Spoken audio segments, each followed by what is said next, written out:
Do you ever feel like the world is just sweeping you up into the chaos and that you're absorbing all of the energy around you, feeling like weighed down and not able to really stay centered and grounded in who you are? If so, this video may be for you. I'm choosing this topic today because I was in a space earlier today where it was super zen. It was like a soaking pool at the spa, and they had these outdoor chairs, and it's beautiful out today. Like the sun is out, it's 72 degrees, and there's a little sauna area. So there's these different soaking tubs outside, and I got this private tub just to kind of relax into my Sunday. And when I got outside of the tub to go lay in one of those chairs, there were some women in another tub that were gossiping nonstop and were getting louder and louder and louder when I was trying to meditate in front of this beautiful Buddha statue. And at first I was like, oh, I'm going to go over and be reactive and tell them, can you keep it down? I'm trying to get my Zen on. But then I stopped and I paused and I just like thought a little bit about what was happening. And then I heard one of them say, oh, my husband this, and then they started talking about their kids. And I said, you know what? This is probably the only time they get to like talk to their girls outside of like their normal family activities. And this is really healing for them. So while I'm here trying to be absorbed in this moment, this is actually their Zen, right? So people have different energies and different ways of kind of healing or going through their day for their own purposes of peace and calm. And what looks calm and peaceful to me may not look calm and peaceful to someone else. So it just, we're all different, and that's part of this, right? So I just wanted to chat through some of the ways when you feel like you're kind of getting enveloped in chaos, like there's all these voices around you, and how can you stay centered and grounded in who you truly are and make sure that you're being true to yourself while also staying at peace in your core and your center. The first suggestion I have is live and let live. It's an expression of just letting people be exactly as they are in that moment without trying to change the situation or the people in the situation. So, live and let live. You're living your life, and they're living theirs, and we're all on different journeys, and just recognizing that and having compassion for each other. Like, well, this person's in this place, I'm in this place, and that's okay.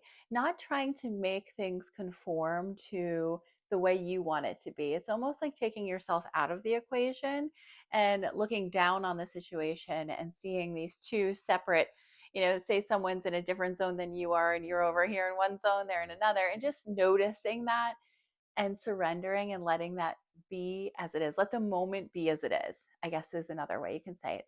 Let the moment be as it is another expression you could use, because that's really the essence of the first tool or tip I have for you, is just to accept it. And so many times in life, we're trying so hard to resist things. And as you know, what we resist persists. So we need to really just surrender into that moment and know that, okay, this is happening. So that's suggestion one. The second suggestion I have is to really just pause, take 3 deep breaths, and reflect. So maybe there's a moment where something's happening around you that you can just kind of slowly just bring yourself back to center by just taking a moment to kind of almost take yourself out of it, just not physically, but really just mentally, just for a moment, just kind of like almost like pull back your energy. And that's the pause. And then just take 3 deep breaths. And, if you have time and space in between, you can reflect on really what's going on, or maybe just in your mind's eye, you can just say, okay, this is what's happening. And just really, again, this is where more of that compassion comes in, of putting yourself into someone else's shoes and just saying, okay, is this mine to carry? That's another question you can ask yourself. Is this mine to carry? If someone's venting to you about their problems or pulling you into gossip, right? And when you ask yourself that question, the answer is no, it's not mine to carry, or no, this isn't mine. That's when you can kind of pull your energy back, and this person can go on, but you're not engaging, right? You're just kind of observing. Again, you're being the observer. I guess that's a theme that's coming up as I'm talking through this, is that in each of the suggestions, you really are the silent observer in all of these cases. So just pull your energy back. So you're pausing, you're breathing, and you're reflecting, and you're not reacting right away. That's the other big part I wanted to mention is our world thrives on reactivity and chaos. So it's really important to pull that energy back. And instead of, you know, not like a lot of a lot of us don't have that filter, and it's just like someone does something to me and I'm just gonna like come back at them, right? There's that pause there. We're pulling ourselves back. It's almost like an arrow being like pulled back. And before you're reacting to anything, you're actually taking time to think through it. And then you're coming forward. And it's a peaceful arrow coming forward. It's not like an attack arrow, right? You're taking time to really slow down, have compassion, understand what's going on, and create that space for understanding before you react. And it's not impulsive anymore. So that's the second suggestion I have. Another activity I like to engage in when there's negativity around me or gossip or anything that feels off center to me is to really almost put something between my energy and other people's energy. A lot of people talk about it as like you can put yourself almost in an invisible bubble, and that's like your bubble of protection, right? So, or you can create this invisible wall between you and the person in front of you. That way, again, you're not absorbing the energy, you're just observing, and you are separate, which is good when there's not good energy around you. You're protecting your energy because you have this bubble or this wall that's protecting you from everything outside of you.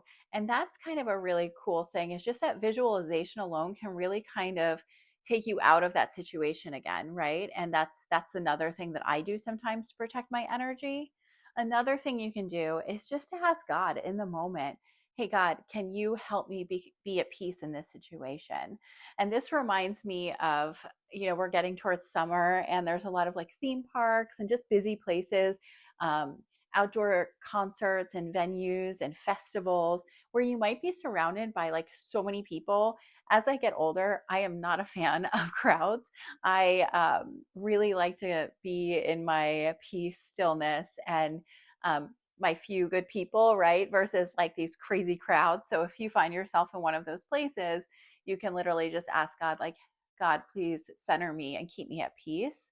And this practice you may find will bring you back to gratitude as well. The fact that maybe you're with your family at this place and you can focus on all of the good things that are around you in these moments when it feels chaotic and everything. It's like, how can I ground myself in gratitude? So, what am I grateful for? Who am I with? What am I experiencing outside of the noise, right? Because the people are just noise when you're in those crowded theme park environments. They're just noise. But when you get to go on your favorite roller coaster, or you get to enjoy popcorn or a cotton candy with a loved one, and those are the things like when you ask God for guidance or to restore your peace, He may bring you back and ground you in gratitude. So that's another suggestion that I have.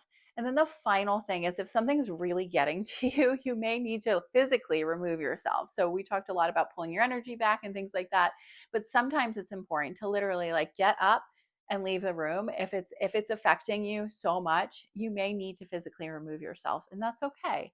And you just ask for space. You say, "Hey, I don't have capacity for this," or whatever it is, and you just quietly find something kind to say. You don't want to be rude, right? And then you slowly exit physically, because sometimes there are those situations where it's like you're trying not to absorb the energy and you're trying all of these tactics and it doesn't work. So sometimes if you try all of the suggestions first and nothing's working, you're really feeling like you're still absorbing the situation and the anxiety is getting worse, or anything that's like within you is not feeling so great, you just don't feel at ease, just remove yourself from the situation is the final recommendation I have. And it's so important to protect your peace, because being centered and grounded is really being authentic to who you are. And that's the whole goal, is to live life authentically and from a place of happiness and grace. And so you may find in time when you're in certain situations that don't feel good, and maybe you're noticing that you feel that way around certain people like all the time. If it's like one person in particular or a couple people in particular that you always feel a little anxious or not grounded around, you may want to examine those relationships further, because they may not be for you. But some of these are really just for when you're in large crowds or you're feeling anxiety because there's just a lot of people, and that's totally different. So I just want you to be mindful of your energy this week and really just kind of protect it, because protecting your peace and your energy at all costs It's really, really important because you want to feel your absolute best at all times in your life because life is short. We don't know how much time we have and we want it to feel good. So, that's all I have for this week. And I invite you to subscribe if you haven't already. It's totally free. Just click the button below. Feel free to give me a little like, or let me know in the comments how you're feeling energetically right now. Are you feeling at peace? Do you use any of these tactics? Do you have something else that people could benefit from of what you do that helps you protect your peace and stay grounded? Would love to hear from you. And thanks so much. Have an awesome week ahead. As always, take care.